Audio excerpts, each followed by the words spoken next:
everybody. This is Melvese from Written Words Publishing.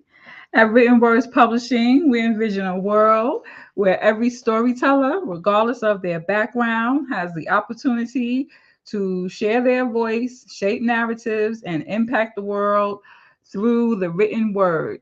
And today, our guest is author Penny Bingham, coming to visit us all the way from Victoria, Australia today. Um, Penny's book, A Gift of Grace, that's the tentative title, y'all, chronicles her 7 year journey as a caregiver for her husband who lived with Lewy body dementia. The book leads the reader through the pain of watching the decline of a once proud, dignified, vibrant person as toxic proteins attack the brain, unraveling neural connections and giving rise to confusion, agitation, delusions, hallucination. Oh my goodness, hallucinations and paranoia. Okay, so her book hints at how love flourished in an experience so exquisitely painful, how dimensions profound lessons in patience, tolerance, and humility transcended resentment and despair to embrace grace and peace. So let's welcome Penny to the studio with us today. Hello, Penny. Welcome to Writers with Purpose. Hello, Melvese, and thank you for the opportunity. It's awesome to have you here. So Thank tell you. us a little something about yourself and the purpose behind writing A Gift of Grace. Okay, so my husband was diagnosed with Lewy body dementia in 2013, and at the time of the diagnosis, I knew nothing about dementia, and I'd never heard of Lewy body dementia. And I said to the neurologist, what can we do? And my question implied, what can we do to maintain quality of life and limit the progression of the disease? And his response was nothing. He didn't elaborate on that. He just said nothing. So disappointed, angered at that, I took myself to Google, as we do, and that took me to the University of Tasmania, which was offering a program, a free program, Understanding Dementia, which I enrolled in. And I subsequently enrolled in the Bachelor of Dementia Care because I had to know what we were dealing with. And I had to know how I could best support my husband through the illness.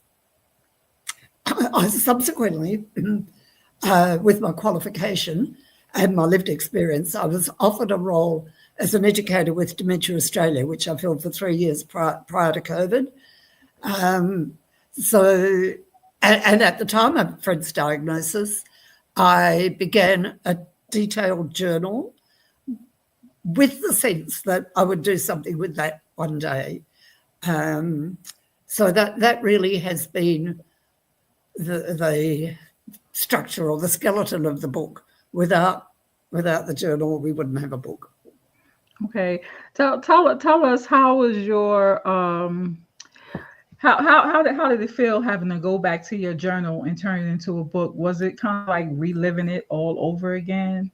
Well, not really, because during my Dementia Australia days as an educator, I was frequently telling the story. So Dementia Australia had a very structured curriculum, but within that curriculum, I was able to, at relevant points, share parts of my story. So I'd been doing that for quite a while before I started on writing the memoir. I didn't start writing the memoir until after he passed away. Oh, okay. Okay. Well, that's good. That had to be pretty helpful because I run into a lot of authors that when they decide to write a memoir, and especially if it's about some type of traumatizing experience, they have a really hard time getting it down on paper because it's almost like reliving it all over again. And I can understand that. So I suppose during my Dementia Australia days, I monitored how much I was willing to share initially. And as I became more comfortable, I would weave in a bit more of our story. Which was always well received. I I'm confident that I have a story that needs to be told. In Australia, there's a new dementia diagnosis every 6 minutes.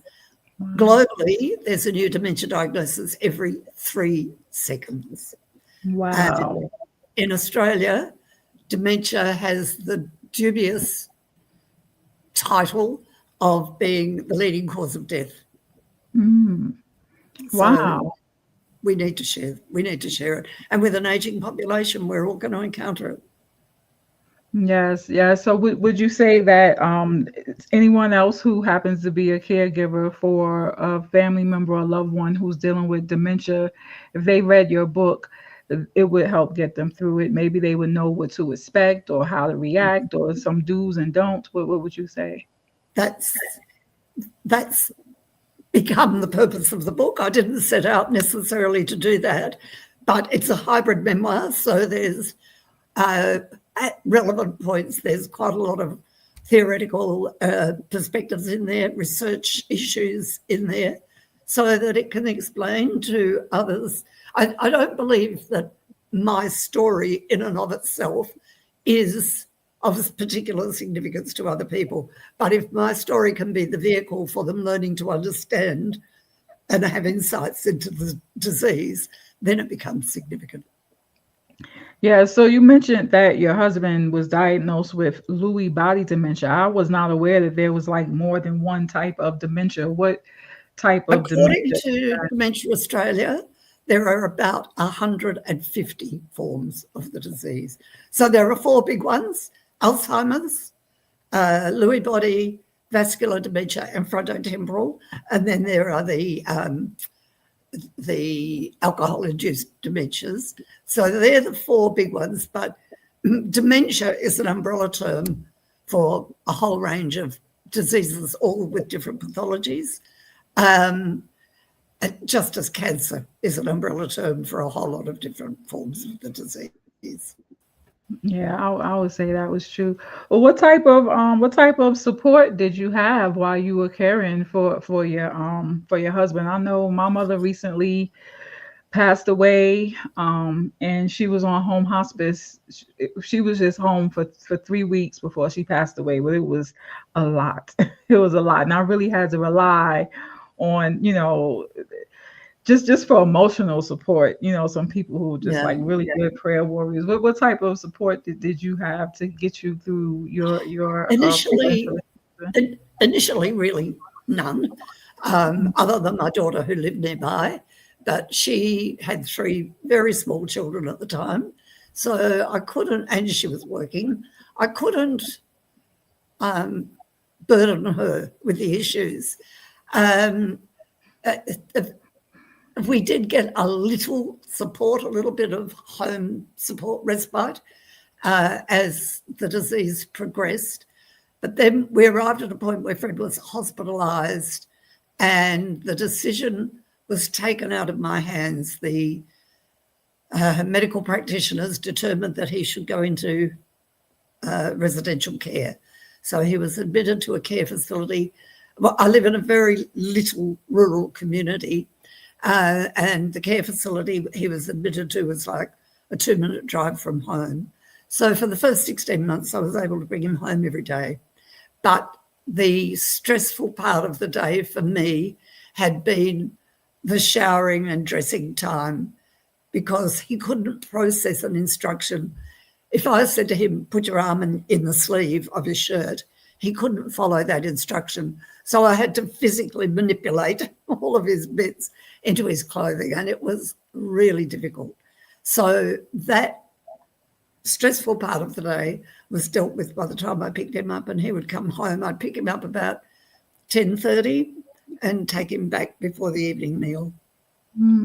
Okay.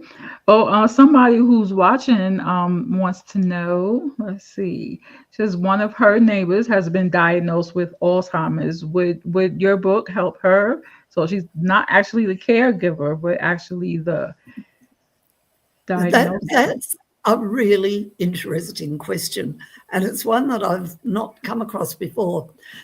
So it would depend. Okay. It depends on the person, because some of the information can be very confronting. So as I was learning about dementia, there wasn't a lot of it that I shared with my husband, because he would have found it way too daunting. It would have made him really depressed, and I didn't want to do that. But some people are open to it. Some people want the information.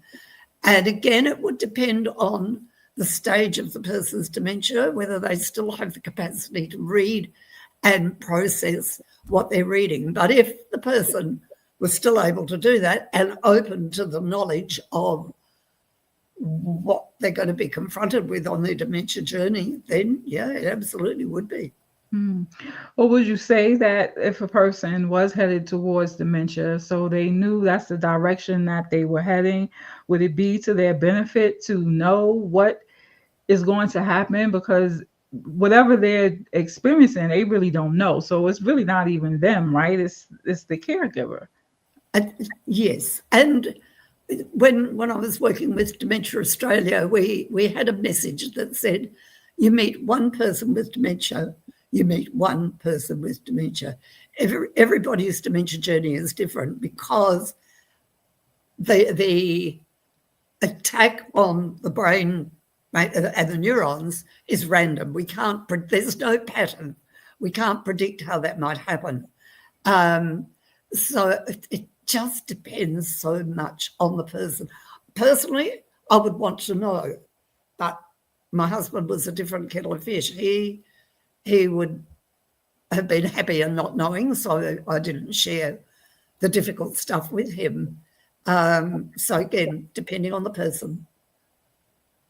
Okay. Yeah, so that's just another example of how it's good to know for your wishes, for people to know what your wishes are, so that if you ever do end up in a situation like that, they would know what you would want. Would you say that's true? Absolutely. And how much information to share. Yes. And to be able to guide a person to where to find the information if that's what they want to do.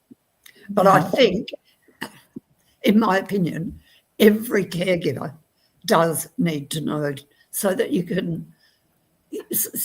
best equipped to be able to support the person that you're caring for. I don't know how either myself or my husband would have survived without the knowledge base that I was able to establish. Wow. Okay. Well, we have here the link to a YouTube video. What is it titled? The Unsilencing of Older Women. Could you tell us a little bit about that?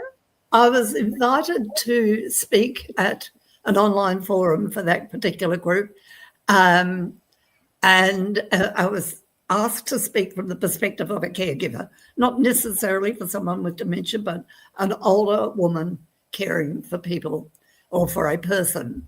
And I used the metaphor of a babushka doll, unpacking the layers, because for every shift in my husband's decline, there was another layer of me taken away. I basically lost my identity, or felt that I had, until I was pretty much invisible. I felt trapped in somebody else's disease.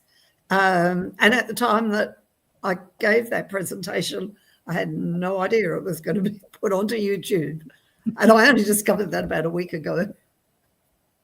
Well, that's cool. I'm pretty sure that there was a reason that it was put up there, and it's going to help. It's going to help someone. So it speaks to the perspective of the caregiver. It speaks to the invisibility of the caregiver, but also in Australia, the lack of support. To come back to your earlier question, the lack of support from our government. So a 2016 research from one of the universities in Melbourne identified that it costs, and I think the figure was $82,300, or at that time, $82,300 to keep a person in residential care and aged care, while a caregiver is keeping their loved one at home, that's money they're saving, the government in Australia. And I firmly believe it's a 24/7 commitment. You get to the point where you can't leave that person alone in the house. So, as I said, you become trapped in the disease. There should be recompense. All carers should be receiving recompense. And anything available from the Australian government financially is an insult. Mm-hmm. Okay, well, are you doing anything like have you partnered with any type of advocates or anything to rally? I don't know how it works in Australia with laws, but like, can you all do like a petition or something? Sorry to interrupt. I'm not sorry. Convened and I facilitate 2 dementia support groups. One is a carer support group, now in its 10th year. The other one is a memory cafe for the people with the diagnosis and their caregiver.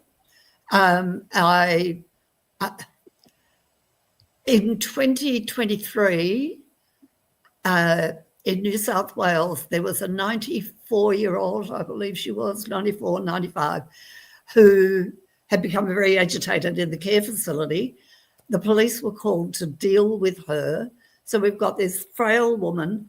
She weighed 47 kilos. She was 5'4" or something. She was tiny, and she was tasered.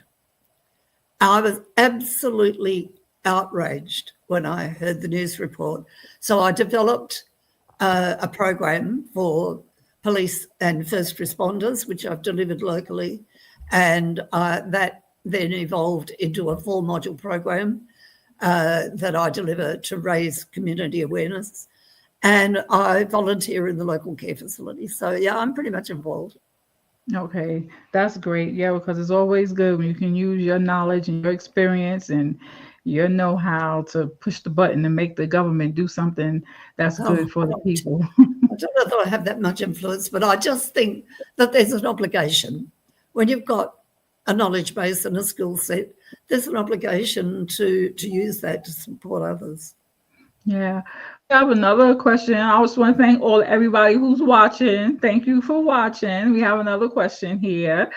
Did your husband spend his last years isolated from people other than yourself? That also is a really good question. To a large extent, yes, other than, of course, our families. So my daughter and her husband and her 3 children, who were teenagers by the time he passed away. But interestingly, I was offered a position as the leisure and lifestyle coordinator in the local care facility. The former coordinator had resigned, and I was invited to take on that role, which I began in November 2019. And on the 26th of March 2020, every care facility in the state went into lockdown because of COVID. Only staff members were allowed access. How blessed was I, because I was now a staff member. So I was still able to see him pretty much every day. Oh, that was a nice blessing. That was a nice blessing. Oh, yes. Okay. Yes. Well, we know. Sorry, go ahead. I was just going to say, an answer to that question, that is very common for people to fall away, and this is why we need to raise awareness. They don't know how to respond to people with dementia. They don't know how to communicate, because very often that person has lost the capacity to communicate. So to be able to teach people to not draw away from the person with the disease, but maintain connection, maintain a social connection, and allow that person to still be engaged and, and help the carer out in the meantime. But we don't do that with cancer. We don't back away when there's a cancer diagnosis. So let's learn a bit about the disease, learn how to respond to the person, learn how to communicate with the person and maintain contact and bring a little joy. And it may be that the person won't remember that you've been there. And particularly with Alzheimer's, it may be that the person will probably arrive at a point where they no longer recognise you. but they still have a sense of connection. They sense the emotion. And if we can bring joy to that person for the time of a visit, be it half an hour or an hour or whatever, that's so important and so rewarding. That is very important and very, very rewarding. Okay, Absolutely. so Irvin wants us to know that his passion project is to open a space for adult activities. What a wonderful passion. Thank you, Irwin. Thank you. Yes. Yes, And do that. Tiffany says, congratulations as an author. I believe that your book is definitely going to reach the right person, the right people at the right time, and will definitely be an insight to Thank get you them so through, much. Thank you. Thank you, caring Tiffany. for someone with dementia. So you mentioned your book is scheduled to be released sometime around June of next year, correct? That's my pr- projected time frame. I only finished the manuscript a couple of weeks ago, so still at the investigating stage of publishing, and that's a whole alien landscape for me. I never in my wildest dreams envisaged writing a book. I've Yes, now got yes. the book written. I've got the difficult bit to deal with. Yes, because for all you authors out there, everybody needs to know that typing the N at the end is not the end when it comes down. That is just the beginning. It absolutely is, Yes, Melva. And had I known that before I started writing, would I have written? I probably would have, because I believe it's important. But yeah, I didn't, in my naivety, I didn't anticipate the difficulties and the challenges in the publishing process. yeah. Well, if you have the correct guidance, you can get through the publishing process very easily. So all you writers out there, Written Words Publishing will guide you through the whole entire process and hold your hand and get your book from the pages to the public. Okay, everybody. It's a Wonderful. journey. It's a journey, but you have to do your research. You have to do your due diligence, and just make sure if whatever you don't know is all the information is out there to learn. And the bottom line is to just remember that no one is going to buy your book if they don't know it exists. So marketing is key. You have to put it out there. You have to identify your target audience and then come up with a plan to attract their attention. That's our publishing tip for the day.